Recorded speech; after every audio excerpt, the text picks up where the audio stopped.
नमस्कार, बालाघाट न्यूज़ में आपका स्वागत है। मैं हूं यमलेश वंजारी और आप इस समय मेरे साथ देख रहे हैं ग्राम पंचायत दिनी से एक स्पेशल रिपोर्ट जो कि बॉटनिकल फार्म से रिलेटेड है। यहां पे हम आपको बताएंगे तरह तरह की वनस्पतियों की जानकारी जो कि यहां के निवासी है उनके द्वारा यह बॉटनिकल फार्म को तैयार किया गया है और उनसे ही हम जानेंगे कि किस तरह से इस बॉटनिकल फार्म को उन्होंने संवारा है और उनके पास कितनी प्रकार की वनस्पतियां यहाँ पे मौजूद है और उनका किस किस बीमारियों में और कैसे उपयोग किया जाता है।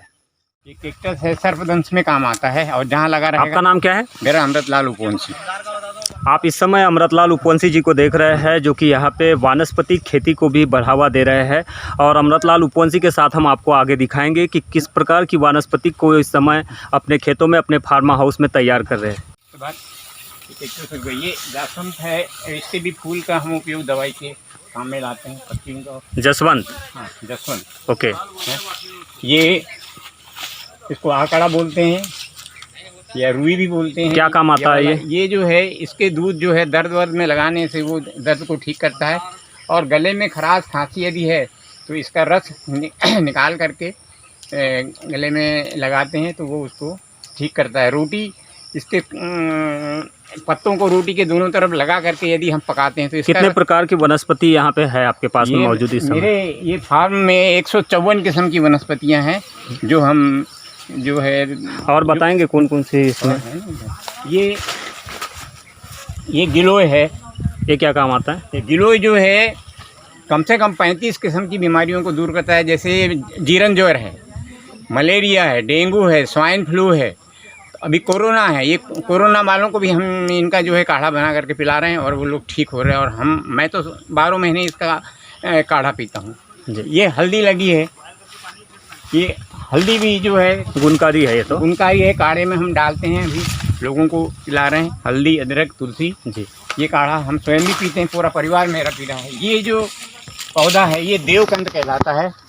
कोई भी जानवर के हो, आदमी के यदि घाव में कीड़ा पड़ गया हो, इसके कंद को खिलाने से 3 टाइम में वो पूरा ठीक हो जाता है। ये बहुत दुर्लभ पौधा है, हम बाहर से लाला के इधर लगा रहे हैं।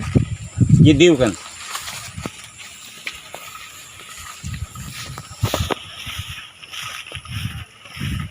इधर से ये नींबू का पौधा है। नींबू के भी पत्तों का उपयोग हम बीमारियों में करते हैं लोगों के में। ये अनार का पौधा है। अनार की किसी को पेचिश यदि लग गई है तो पेट दर्द में पेचिश में इसके पत्ते का रस यदि पिलाते हैं तो 2 टाइम में उसकी पेचिश आयुर्वेदिक तरीके से ये समाप्त कर दो।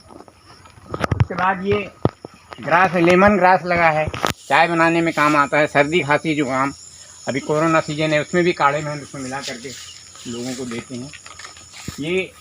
ये छुई मुई का पौधा है। ये छुई मुई है, हाथ लगाने से होती है। इसका उपयोग यदि कहीं शरीर में भाई लोगों के सीने में गांठ आ जाती है, इसकी पत्ती पीस करके यदि गांठ में लगाते हैं तो वो गांठ को ठीक कर देती है। और इसकी जड़ी जो है वो भी इसमें काम में हम लाते हैं। अपराजिता है ये अपराजिता, ये भी दवाई के काम में आता है। बुखार यदि है तो इसकी जड़ काम में लाते हैं। और किसी के पेट में मोशन नहीं आ रहा है तो पेट साफ करने के लिए इसकी फली का बीज भी हम उसको पिलाते हैं तो आधे घंटे में कम से कम पूरा साफ हो जाता है। इधर सामने शंख पुष्प लगी है जो दिमाग को बढ़ाने के लिए। ये अडूसा है। जब बच्चा हो या बुजुर्ग हो, यदि खांसी हो जाती है तो इसका अर्क, पत्ती का अर्क निकाल करके अदरक के अर्क में शहद मिला करके यदि उसको खिलाते हैं तो खांसी इससे दूर हो जाती है। इधर आगे पुनर्नवा लगा हुआ है। पुनर्नवा एक ऐसी ये है कि आदमी के पूरे शरीर को नया कर देता है। कितना वो दुर्लभ हो गया होगा, जीर्ण शीर्ण हो गया होगा, तो उसकी कंदमूल जड़ जो है उसका पंचांग पीस करके पिलाने से आदमी पूरा नवीनता महसूस करता है। काल मेघ है, ये श्यामा तुलसी है। ये सामने अडरूसा पत्थर चट्टा है जिसको ब्रायोफिलम बोलते हैं। इसको वानस्पतिक नाम? वनस्पतिक ब्रायोफिलम। अच्छा, इसका नाम ब्रायोफिलम है। ये मसा है, उस पर यदि इसका दूध लगाते हैं तो वो कैसे से कैसा भी पुराना मसा होगा वो 2 टाइम में पूरा उसको ये साफ़ कर देता है। यदि कहीं घुटने में इधर उधर दर्द है, इसको दूध को लगाते हैं और इसकी पोटली बना करके पूरा जो दूसरा अंग है इसको सिकाई करते हैं, तो उससे ये सब दर्द वात वगैरह ख़त्म हो जाता है।